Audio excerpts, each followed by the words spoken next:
काँग्रेस पक्षाच्या नवनिर्वाचित युवक जिल्हा कार्याध्यक्ष, माजी जिल्हा उपाध्यक्ष शिवाजी महाराजांची पानगाव शहरात या कार्यक्रमाला उपस्थित असलेले साळुंखे साहेब, पाटील साहेब, ठाकरे साहेब, प्रशांतजी, बाकी सगळ्यांचे काही नाव माहीत आहेत, काही नाही, त्याच्याबद्दल माफी मागतो. आणि सर्व उपस्थित असेल मी प्रथम आभार. आज आपण ह्या ठिकाणी कार्यक्रमाच्या निमित्तानं राष्ट्रवादी शरद पवार काँग्रेसच्या वतीने पक्षवाढीसाठी आणि त्यांच्यावर निष्ठा म्हणून आपण आज एकत्र आलो आणि काम करण्याच्या उद्देशानं आपण पवार साहेबांच्या पाठीमागे आलो. त्याबद्दल मला आनंद वाटला, कारण काय हे सर्व काय आमचे जुने सहकारी, काही दिवस आम्ही सोबत राहिलेले आणि काही कारणानं आम्हाला नाईला जाणं या सगळ्याला सोडून आम्हाला जावं लागलं. त्याला कारणीभूत आपशातच होते, आमचेच लोक होते. आम्ही 2021 पासून शिवसेने आपल्या पवार साहेबांच्या पक्षामध्ये काम केल्यानंतर सर्व आम्ही एकत्र असतो. बाबासाहेब जवळ पाटील जिल्हाध्यक्ष होते, त्यांच्या मार्गदर्शनाखाली रेणापूर तालुक्यातले बरेच आम्ही कार्यकर्ते पद कुठलं नसतानाही त्या ठिकाणी आम्ही जात होतो, विचार करत होतो, पक्षवाढीसाठी प्रयत्न करतो. फक्त आमचे चक्रे जर एक कार्याध्यक्ष सोडलं तर बाकी कोणीच पदाधिकारी नाही. आणि होते तर ती साळुंखे किंवा म्हणजे शिवशेळके हे असून नसल्यासारखे. पक्ष वाढावा म्हणून बाबासाहेब पाटलाकडे मी 5 वेळेस गेलो. गाडी माझी, डिझेल माझं, कार्यकर्ते माझे. फक्त आम्हाला म्हणजे प्रचार करायला तालुका अध्यक्ष आम्हाला सोबत दिला, पण कुठल्याही प्रकारची कारवाई झाली नाही. जयंत पाटलाकडे गेलो, त्यांच्याकडे घराणं मांडलं, त्यांच्याकडे हीच मागणी माझ्याकडे लेखी म्हणजे अर्ज केलेले आहे. कारण का उद्याच्याला जिल्हा परिषद आहे, पंचायत समिती, नगरपालिका आहे. आपण जर प्रचार पक्ष वाढविला नाही, इलेक्शन लढविलं नाही, तो पक्षाची ताकद दिसणार कशी? तरी पण काय झालं नाही. शेवटी अशोक शेळके तालुका अध्यक्ष केले, दुर्दैवानं त्यांचं निधन झालं.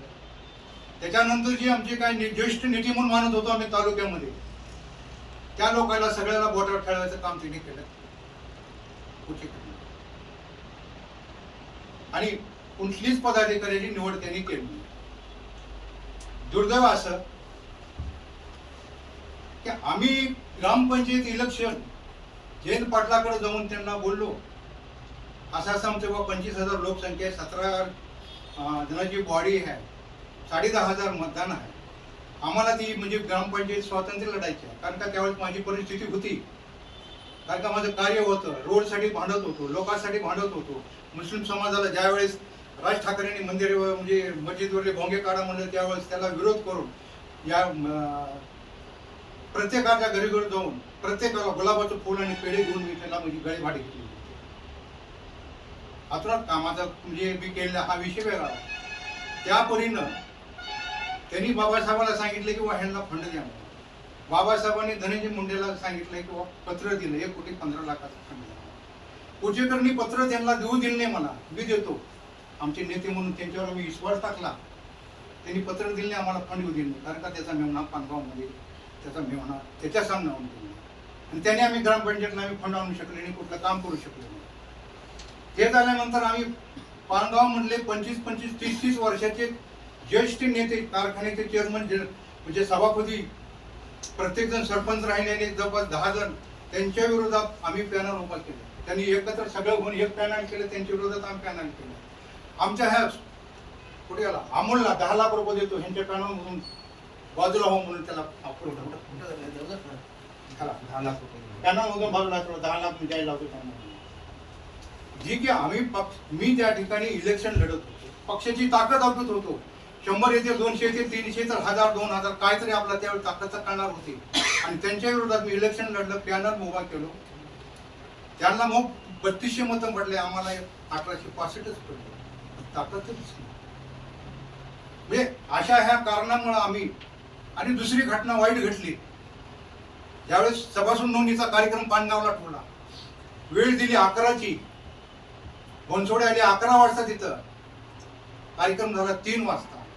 तोवर आमच्या नेत्याने काँग्रेसच्या भाजपच्या नेत्याच्या गळ्याभेटी घ्यायला लावल्या आणि 5 घंटे 4 घंटे त्या आमच्या जमा झालेल्या लोकांना त्यांना हे आम्हाला नाही पटलं. मी एक माजी सैनिक आहे, मी नाही स्वार्थीपणाने मी प्रत्येक काम करतोय.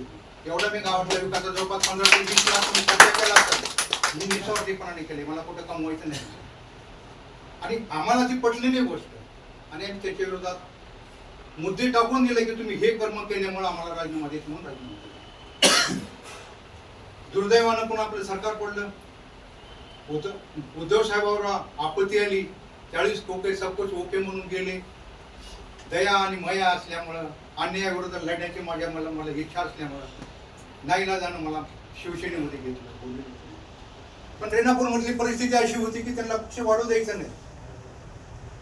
भाजप मॅने सगळेच होते, कोणाला आकरगिरी निवडून आणायचं होतं, त्याच्या विरोधात शिवसेना वाढवायची नव्हती.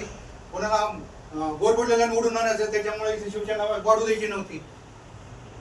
मुंबईला गेलो, सगळ्या संघ चर्चा केल्या, त्यांनी फोन लावले जिल्हा अध्यक्ष प्रमुखाला, पुन्हा सर्कल आपलं जिल्हा प्रमुखाकडे गेलो, त्यांना भेटलो, त्यांच्या कानावर घातलं, त्यांनी त्यांना सांगितलं ठीक आहे लक्ष्मी झाल्या दुसऱ्या दिवशी आम्ही फोन मिटिंग बोलतो मिटिंग लक्ष्मी गेला, गणपती गेला.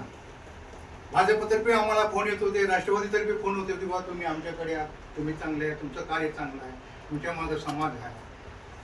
मग मी सगळा विचार केल्यानंतर मी असा निर्णय घेतला, पवार साहेबांविषयी आजही जरी आम्ही पक्षातून गेलो जरी तरी पवार साहेबांविषयी आम्हाला आस्था.